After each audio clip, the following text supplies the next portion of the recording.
Evening. Welcome to Star Talk. I'm just catching up on some things here. Just give me a second. All right. Welcome to Star Talk. I'm Ken Eccles. We're happy to have you with us on the program tonight.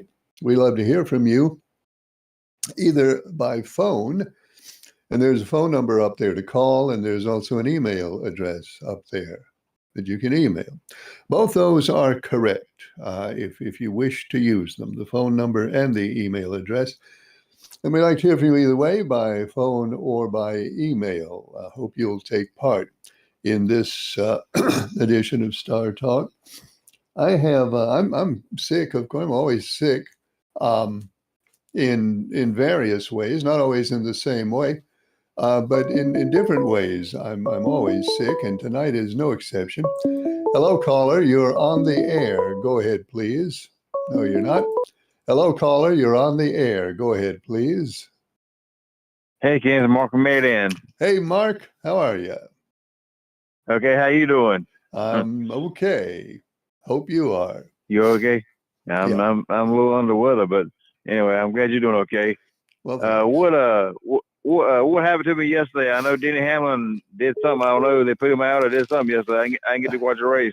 Now, Mark, it was a tough day for you yesterday. Denny Hamlin finished 35th, I believe, and knocked you out of first place.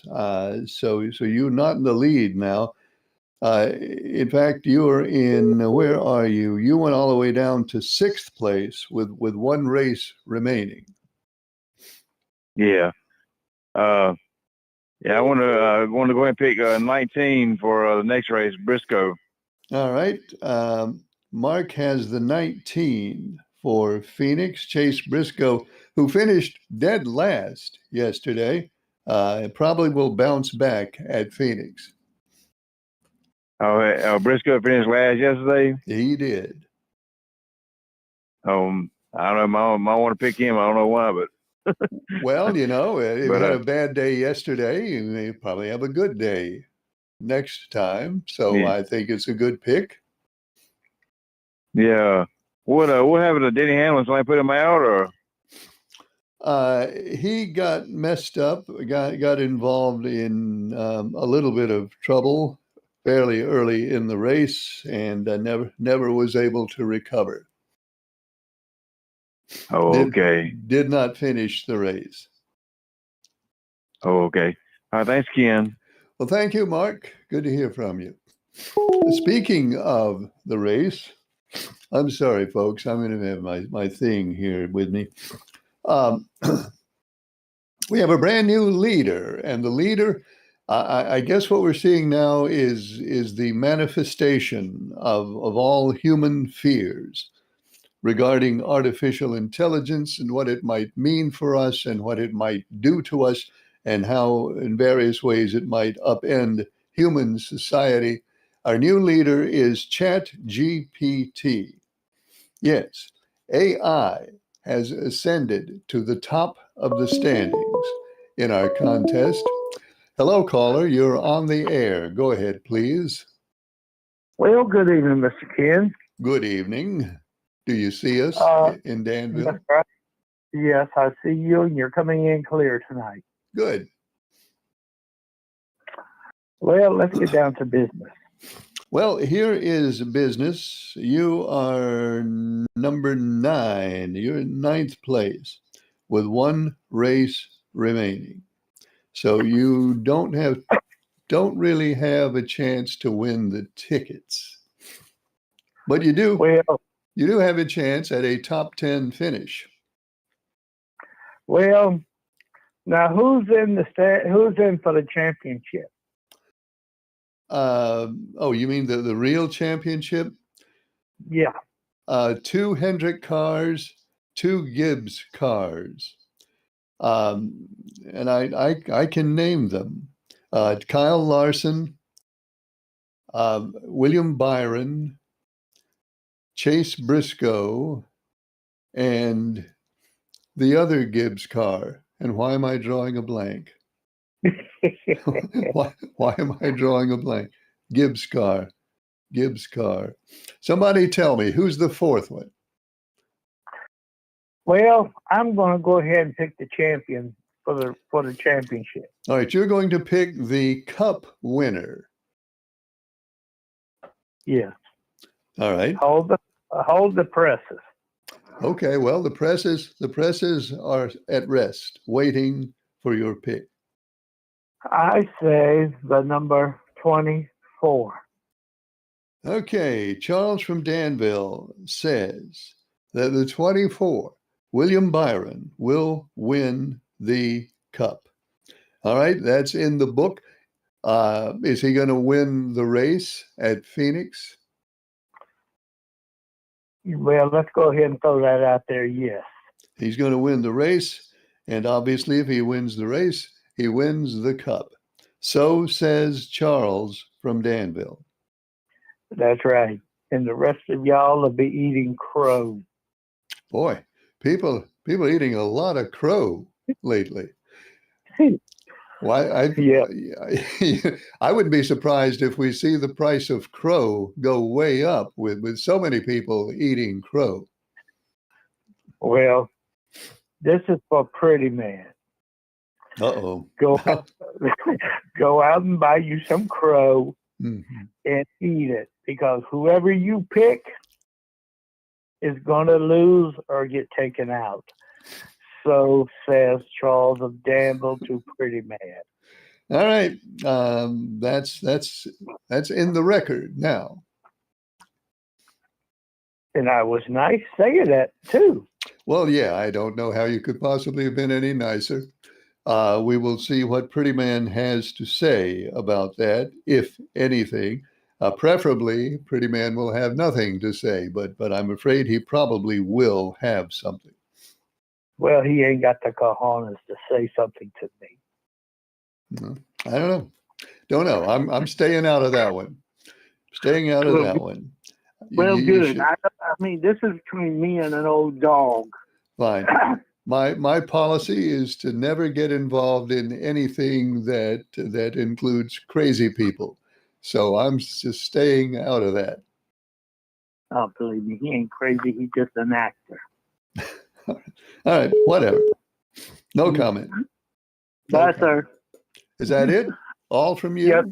Okay. Yes, that's all that old dog is gonna get from a professional like me. Well, on thank top. you. Like, Thank you for calling. So, Charles has predicted that the 24 wins the race and the cup. Hello, caller. You're on the air. Go ahead, please. Hello, Mr. Eccles. How are you this evening? I'm doing fine. How are you? I'm doing pretty good here, Ken. I'm trying to stay dry right now. Yeah. Boy, aren't we all? Yes, we are. But my heart goes out, my prayers goes out to those people down there, just flooding and all. Man, they going through something. Jamaica, it's going to be is and will be for a while now a very bad time in Jamaica, and we should all say a prayer for those folks. Exactly. That's so true, Ken. That's so true. Yeah. Ken, I want to get your opinion, Ken. I just asked you, I just called it up and say, see what Ken gonna say. Do you think they're gonna keep this thing shut down until November the 1st? You think? You think, are they going to keep the government shut down until next summer? The next November. November. I was going to say, if they keep it shut down till summer, it's really going to get ugly. I don't think they will, because, of course, these people, they're doing polling every day. Absolutely every day. Right. They're polling their supporters, the public, to see what people are thinking about the shutdown.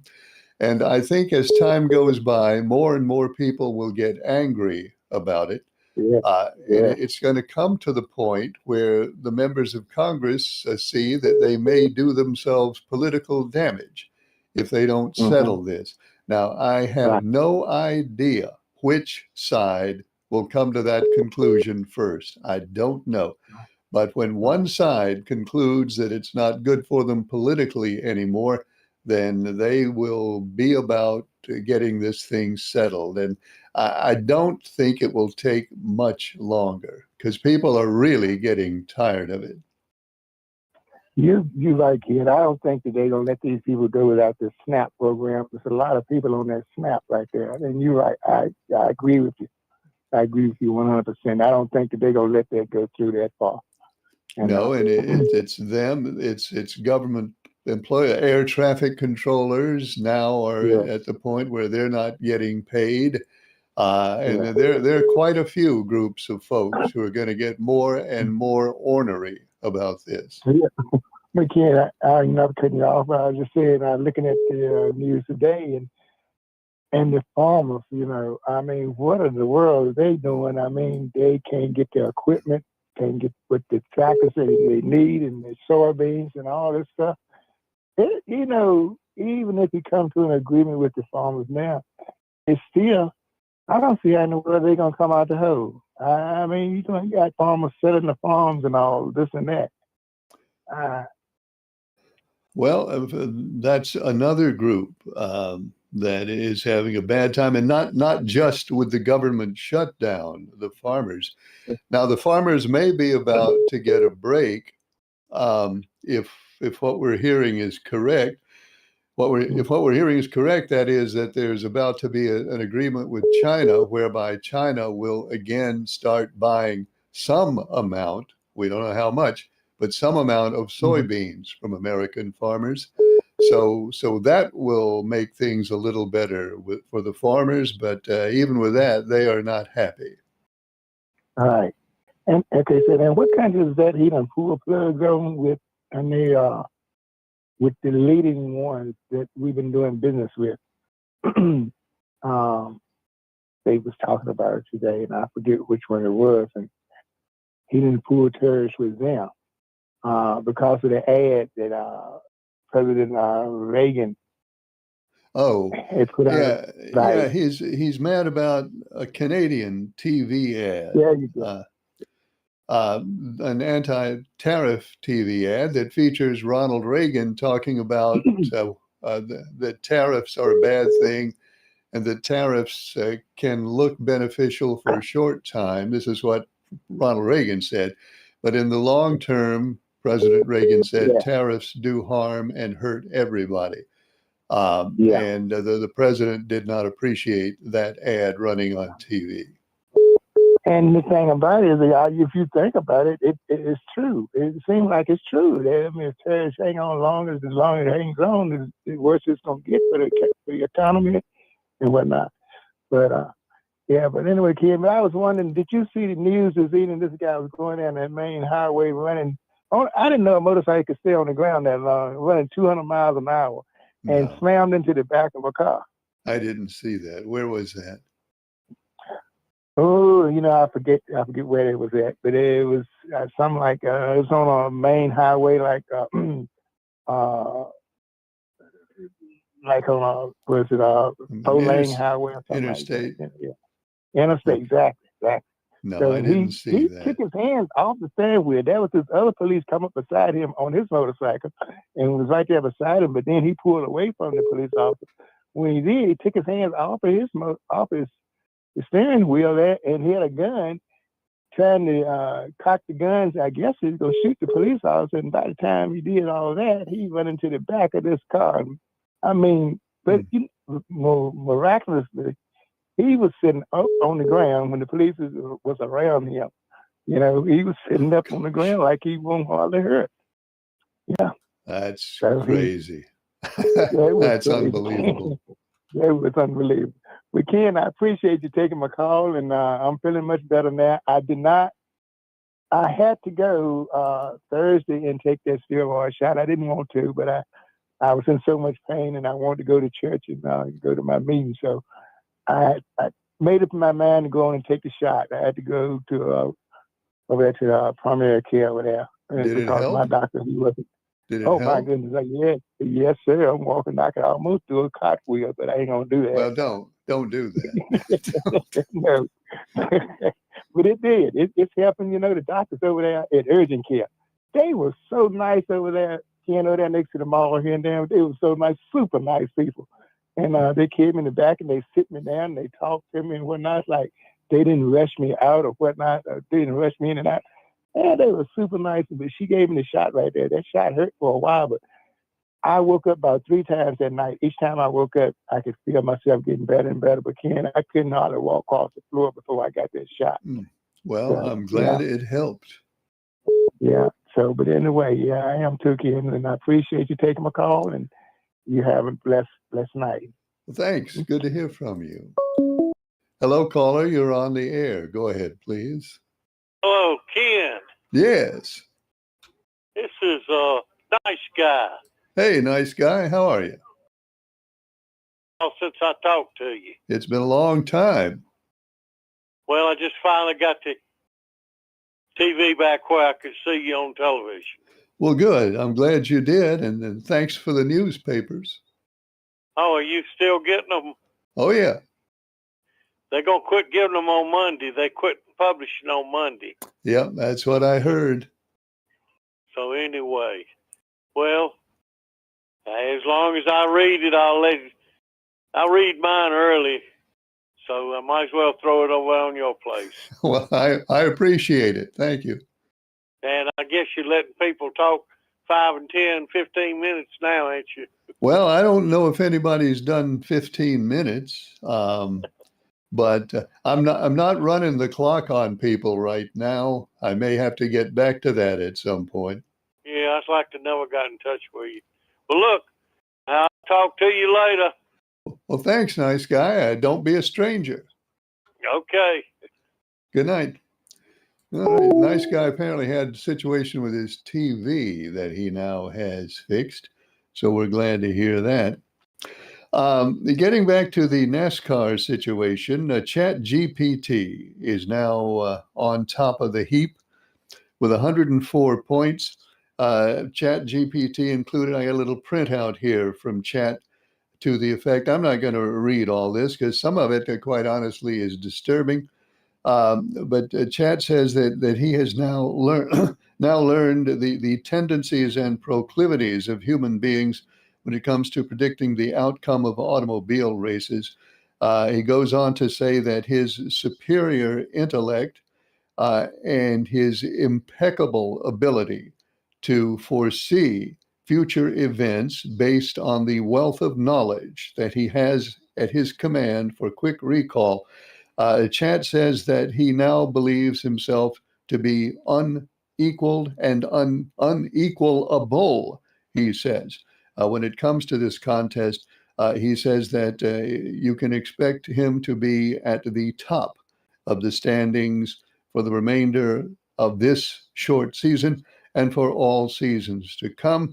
And Chad also says that we should consider his demonstrated superiority in the NASCAR contest to be a harbinger, a precursor of the same methods and the same technical skills that he will use to eventually, and then in parentheses it says, and it won't be long, to eventually take control of not only the governments of the world, but of all significant human enterprises. And Chat says, soon you will all work for me. So, Chat, perhaps risking overstating the case to some extent, is now very full of himself as he is in first place in our contest. Chat cannot get the tickets, by the way. Even if he wins, he can't get the tickets, at least not now. Presumably at some point he will take total control of everything and then we'll be able to get the tickets in spite of us.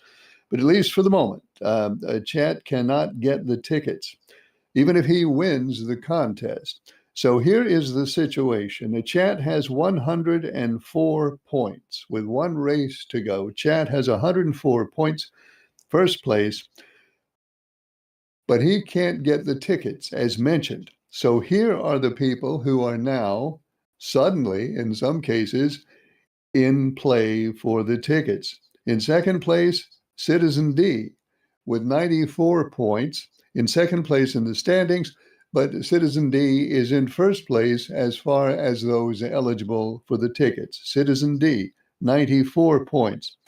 Just behind Citizen D, we have the Liberal with 93 points. Then we have Captain Midnight with 92 points. So Citizen D, 94, Liberal, 93, Captain Midnight, 92. And then Mark from Mayodan, who appeared to be comfortably in front, well, was comfortably in front last week. Mark has now dropped to 6th place with 84 points, just behind the Lady in Black. Lady in Black is in 5th with 87. Then Mark with 84, pretty man, with 77. Early Bird has 76. Charles from Danville has 62. Mr. Leaksville, 58. Jack has 40. And newly seated, our new occupant of that seat in the basement is Mr. NASCAR with 25 points. So a race left and a lot of people with a chance to win these tickets. Again, Citizen D, 94. Liberal is 1 point behind Citizen D. Captain Midnight, 1 point behind the Liberal. Then 5 points back, Lady in Black. 8 points back, Mark from Mayodan. So it could be real interesting next week to see who ends up with those tickets. We've got one pick made. Well, we got 2 picks made so far. Charles from Danville has the 24. Mark from Mayodan has the 19 for Phoenix. And I wouldn't be surprised if I look in this email, if I see another pick or 2 has arrived. Do that, do that, do this. Hi again, Mr. Leaksville here. I just can't seem to come to a good situation in the race pool. To just get to the point, give me the 5 for the championship pick, even though I can't win the pool. Have a great weekend, says Mr. Leaksville. Thanks, Mr. Leaksville. You have one too. So Mr. Leaksville picks the 5 for the Phoenix race and for the Cup. So that's 5 and the 24 and the 19 are selected so far for the race and for the Cup next week.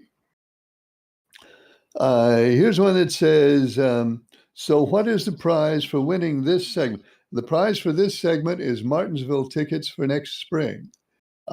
If you win this, you get Martinsville tickets next spring. So that's a pretty good thing. This is from Citizen D, by the way. Citizen D will think on this one since I'm the first of the humans, but the Liberal is right on my bumper, and I had better get some room between us or he will spin me into the wall. Yes, I believe he would. So Citizen D is going to contemplate the situation for a while before he makes his official pick for Phoenix and for the Cup. Here we have, it's Mr. NASCAR. Hello, Ken. Mr. NASCAR checking in. I want to remind everybody of the glory that was once mine when they look at me in my present condition, not only in last place, but in last place by a lot.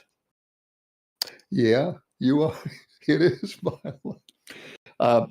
So don't think of me as that. Don't think of me as that pitiful thing in the basement. Think of me as a past winner who had his days of glory. Oh, Mr. NASCAR. Hello, caller. You're on the air. Go ahead, please. Good afternoon, Ken. This is Hillbilly from up here near Martinsville. How are you, sir? How are you feeling? I'm feeling fair, Ken. Actually, a little better than normal today. I feel, thank the Lord. Good. We're glad to hear it.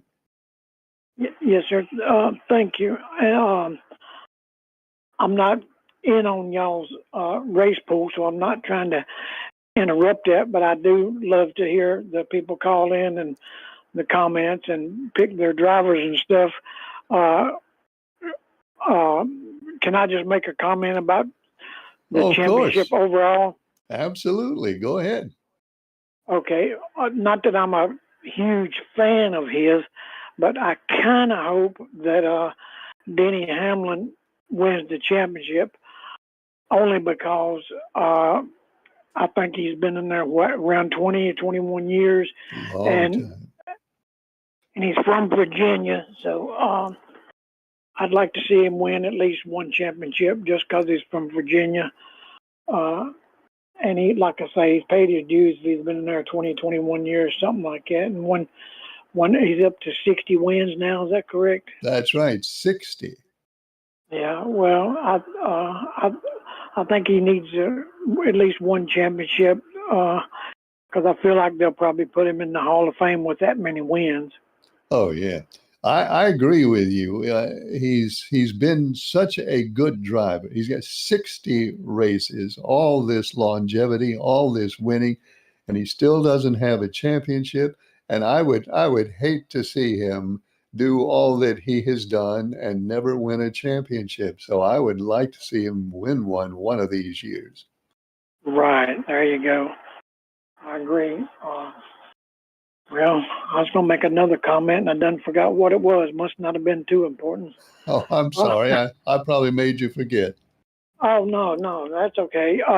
Yeah, I know what I was thinking. I was like a lot of people. I was a big Earnhardt Sr. fan, and a lot of people just went right on to his son when he passed, but I just couldn't do it. I just something about him, his attitude or something just didn't click with me, and I don't think it's fair that he got in the Hall of Fame, especially as soon as he did, because if my memory serves me right, he won less than 20 races, I think. And if you drive for DEI and then drive a Hendrick car for all those years and don't even win a championship, I don't think he was near the driver some people thought he might have been. But I guess I had to look at also he did have a lot of concussions and stuff. Well, I think he won around 20. It might have been in the low 20s that he won. But no, he was not, obviously was not the driver that his father was.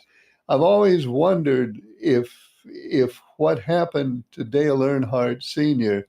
had an effect on Junior and maybe made him a little less aggressive, a little less energetic that he might otherwise have been. I don't know that, but I always wondered about that. As far as the Hall of Fame, now I have to agree with you. I don't see that his numbers suggest the Hall of Fame. Exactly. I just never could understand that, and I don't think Earnhardt Sr.'s other son, Kerry, I don't think he got a fair shake in the deal anyway. And even now, with Dale Jr. having 4 Xfinity teams, I think he should at least give Jeffrey Earnhardt and Bobby Dale Earnhardt, his nephews, a chance at those Xfinity rides. But he says sponsorship is the problem. Really, I would think the Earnhardt name would help bring a sponsorship. Yeah, you would think so, wouldn't you? I mean, Yes. you really would. Yeah. One more quick thought, Ken, and I'll let you go. And thank you for talking to me. I hadn't heard anything from Reedsville or Martinsville from Mr. Ridgway in about a year now. Does anyone know anything about his condition or anything? I don't, Hillbilly. I wish I did. It's been over a year since I heard from him, so I don't know. I hope he's okay, but I don't know. Yeah, we had our differences politically, but I sure hope nothing hasn't happened. But it's not sounding good if, he hadn't called Martinsville or Ridgeville in over a year. But if he's listening or anyone knows him, I wish him the best. And thanks for your time, Ken, and everybody have a safe week. Well, thanks, Hillbilly. We appreciate your call. Yes, sir. Take care. Good night. Phone line is open. The number's up there. You can call that, or you can email keneckleslive@gmail.com, as also is displayed on your screen. This emailer says, Ken, is Hurricane Melissa going to have any effect on us? Do we have to worry about that monstrous storm? Not according to the current forecasts. Of course, these things can change, but the current projections, at least the most recent projections that I've seen, show Melissa passing over Jamaica and then over eastern Cuba, and then continuing north, trending toward the northeast, and staying out in the Atlantic Ocean. Excuse me. So the latest projections that I've seen, well, really every projection that I've seen through the whole thing, including the most recent projections that I've seen, do not show Melissa coming ashore and being a factor for any East Coast location as far as landfall. Now, a storm that size, even out in the ocean, is going to have an effect at the coast, but there is no projection of landfall. Hello, caller. You're on the air. Go ahead, please. Good evening, Ken. Briscoe. Hey, Briscoe. Hello? Hello, Briscoe. You're on the air. Hello? Briscoe, don't you hear me? I can't hear you, Ken. I don't know why, Briscoe. Can you hear me on TV? Hello? Hello? Hello, Briscoe. Everybody else has heard me. I don't know. Ken, question. Yes. I can barely hear you, but anyhow, somebody brought up the name Earnhardt. Yes. When I was a senior in high school in another part of the state many, many years ago, their next door neighbor, son was named Johnny Earnhardt, John Thomas Earnhardt, I think. Mm-hmm. And I just wonder, and his mother's name was Martha, but she was married to another man with a different last name, and the two of them, I think, had a daughter. But Johnny Earnhardt was probably a year or two behind me in high school, maybe a year behind me. He had a driver's license. But I rode with him one time up somewhere in another part of the state to pick up engine part for a car he had. But I just wonder if he had any relationship to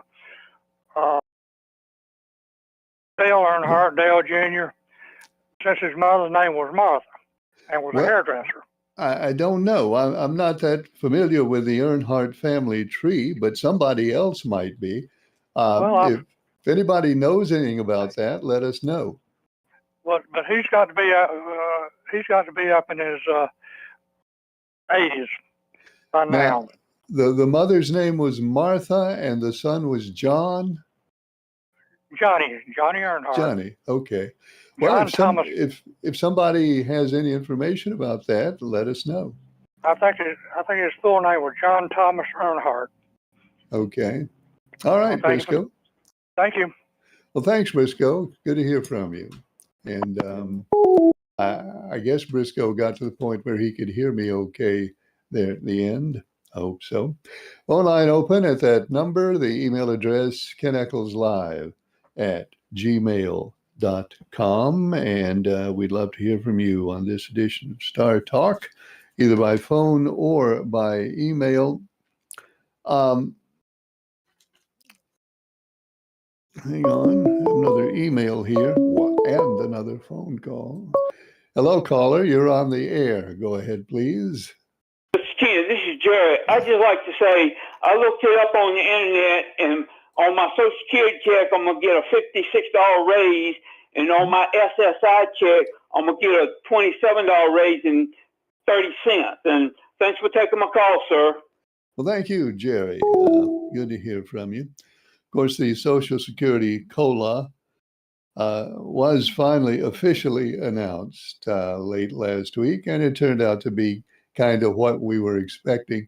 2.8% increase in your Social Security retirement benefit, and a $21 a month increase in your Part B premium. So for the average Social Security recipient, it's $54 added to the benefit, and then $21 lost for the increased Part B premium. So a monthly increase for the average person of $35-ish a month in the benefit. Also, the deductible, the Part B deductible, goes up to, I think, $235. I might have that. I might have that here somewhere, or I might not. One never knows. Oh, here it is. The Part B premium will increase to $206.50 from $185, and the deductible will increase from $257 to $288, the annual deductible. So all those are the official Social Security numbers that people wait anxiously for every year at this time of year. This email says, Ken, what is that? Well, here's a change of pace. Ken, what is that stuff that bald people spray on their heads to make it look like they've got hair? I don't know. I don't know. I'm sorry. I don't know what bald people spray. I'm sorry. I don't know. Hello, caller. You're on the air. Go ahead, please. Yeah, Ken, how you doing? Good. How are you? All right, doing just great. Well, Ken, I'm about ready to make a charge. Well, you're in the race for the tickets. Yeah. You're right there. Yeah, I had to match the gas. Last week, I lost 23 points on the last lap. Went from second to 25th. Yeah, I know. On one lap. So I said, don't irksome. give up. That's the irksome. main thing. But now you're right in the thick of it now for the tickets. That's right. That's right. Look, Ken, one quick comment here. I just wondered, did you ever imagine that after 10 months into this president's office, that Black Hawk helicopters would be landing on American apartments and military men landing in the middle of the night, going in and ordering occupants outside, then zip tying elderly and young kids while they are standing outside in their nighties? And see, we was told that ICE would be ridding us of murderers and rapists, but those grandmas and 6 or 7 year olds were neither. And so I think they're doing these actions and stuff like that to intimidate people, and then, that give them excuse if something happened uh, somebody's aggressive or something like that when they see these black hawks landing and stuff, start a riot. And out of the 7 million people that protest the No Kings race, they didn't have any violence or looting. So I'm glad of that because I think this is a situation where somebody is looking for incident to happen to further their agenda. And but what would you imagine that? Be honest with me, that we would be in this state in a year after presidential change? Well, I didn't expect. I expected enforcement of immigration law, and Right. I expected I expected a lot of ICE presence and a lot of ICE operations. I certainly expected that.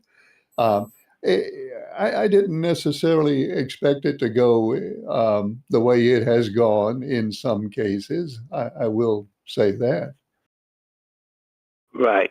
And say we heard about overweight people in the military. Essex said they're gonna have to get in shape or leave. They spoke about how many of the ICE patrolmen that's out of weight and said some couldn't do 30 push-up, which was a requirement and all. They said the condition of these men is very poor. I You know? don't know anything about that. Yeah, and you got people applying because of the $50,000 bonus. They That are. sign They up do. They're bonus. very, very actively recruiting folks, and they are offering incentives, no doubt about it. Yeah. But anyway, I just said I never expected it to where you have people picking up people, Home Depot, and you have landing helicopters in the middle of the night, and then people coming out there, and all, and now we got to deal with these imposters that they're not giving a number, but they said a number of kidnaps have gone up because got men in some of these cities picking up young girls and women, driving up in a van with masks, picking them up with ICE uniforms on. And since they don't have to give identification or nothing anyway, I mean, what are the people supposed to do? Well, it is unfortunate that criminals are taking advantage of this situation to do just what you're describing. And what are you supposed to do? They look like government agents. That's right. So it's. I don't know the answer to that. You certainly feel that you have to do what they tell you to do. That's correct. All right, Ken, I'm going to mull over this, and then, hey, Ken, I'll make a suggestion that since the top 5 or whatever are so close, let us text you or discreetly, whatever, give our race pick. That way, nobody can piggyback off of nobody. All right. Well, yeah, that's what we did last time. We had a really close finish. Right. So if you want to do that, just email it in, and I won't. If you don't want me to tell anybody what it is, then I won't tell anybody. All right. Thanks, Ken. Thanks for calling. Phone line is open. The phone number is up there. The email address is keneckelslive@gmail.com. And let's check email.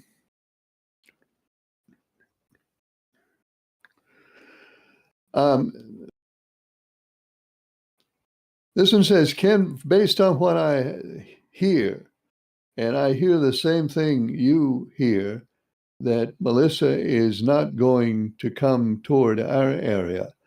But that is one of the most scary situations that we've ever had with a hurricane. With the size and the power of this hurricane, and the people it's going to be hitting. I hope everybody has those folks in their prayers, because they're going to need all the prayers that we can send up on their behalf. So please remember those people and what they are going to be going through. All right, thank you, emailer. I think we all agree with that. We pray for them all. Ken, I heard that they're going to stop paying SNAP benefits in North Carolina while the government is closed. Is that true? It appears to be true, due to the government shutdown, and not just in North Carolina, but obviously in North Carolina is the emailer's concern.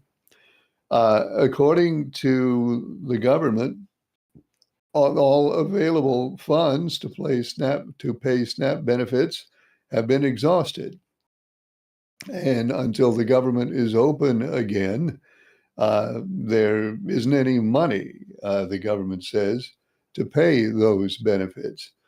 So by all appearances, unless there is something happening somewhere that I haven't heard about, or obviously that the emailer hasn't heard about, it would appear to be the case that benefits are not coming for as long as the government is shut down.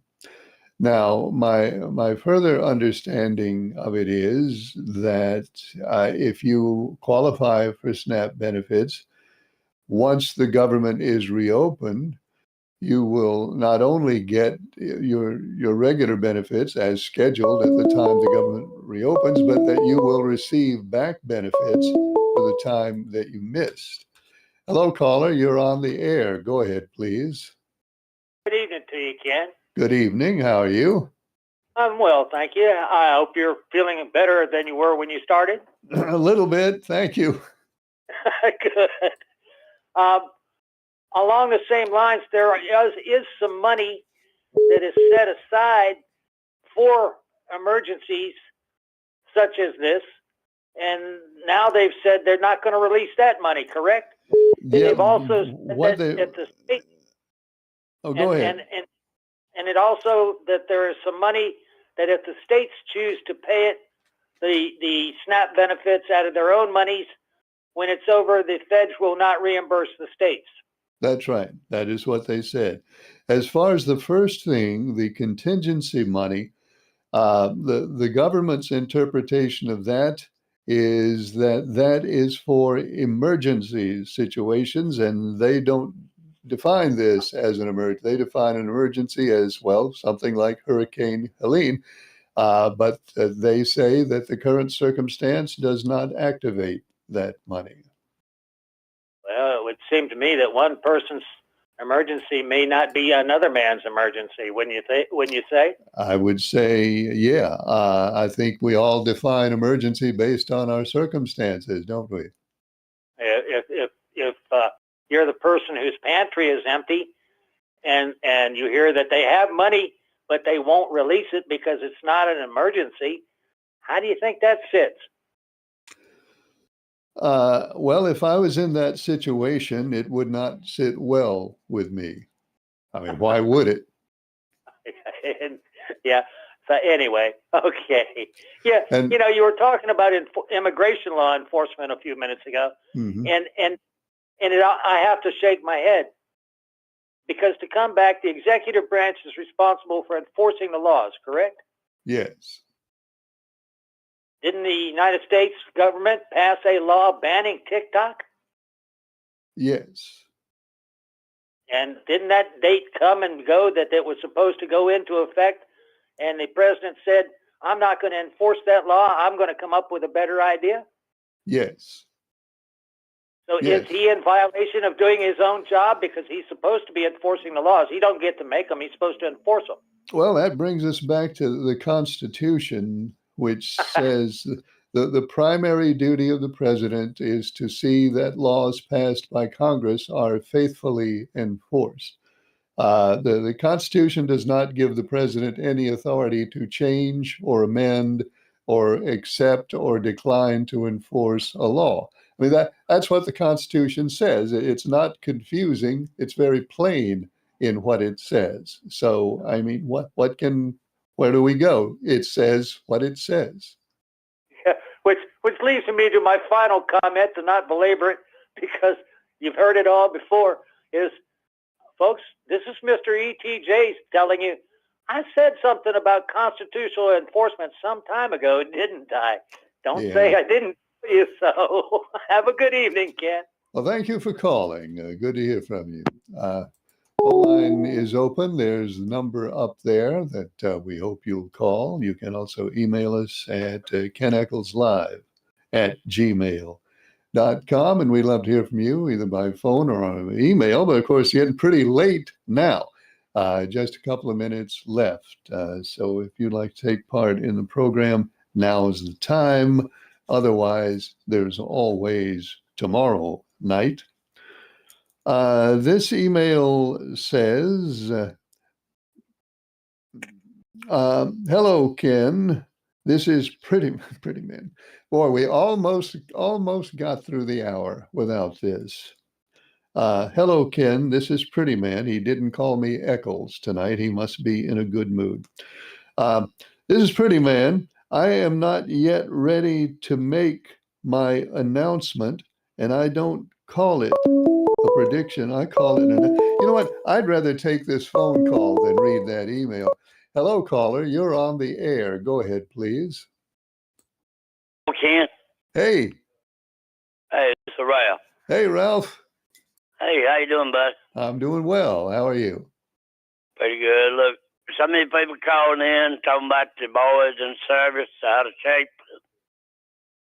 Yeah, the Secretary of Defense had said that fat soldiers are going to be put out of the military. Right. The counties, your sheriffs, and your city cops. Okay. Now, I'm telling you. I know. I understand. I mean, you know, and as far as the money being cut off and everything, it starts at the White House. I bet you they still drawing the check. Ralph, I don't know. There are a lot of people who work. A lot of people work at the White House. I honestly don't know how many of them are getting paid. I don't know. I think you are, but you drill it down. But and going back to overweight, how many state patrolmen do you see like that?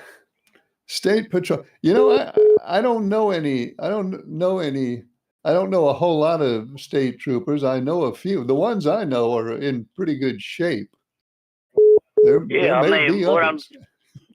What I'm talking about, if you see all of them look like they fit. You know what I mean? Yeah, they do. But to trim them down. Well, Ralph, I'm out of time, and I appreciate your call. Okay, buddy. Take care. Good night. And that's all the time we have for Star Talk tonight. We're on the air Mondays, Tuesdays, and Wednesdays. I'll read Pretty Man's email tomorrow night if I'm in the mood for it, and if I think it's something that you folks can stand to hear, then I'll read Pretty Man's email tomorrow night, maybe. So thanks for watching. Glad you could be with us tonight. I hope you'll join us next time. I'm Ken Eccles.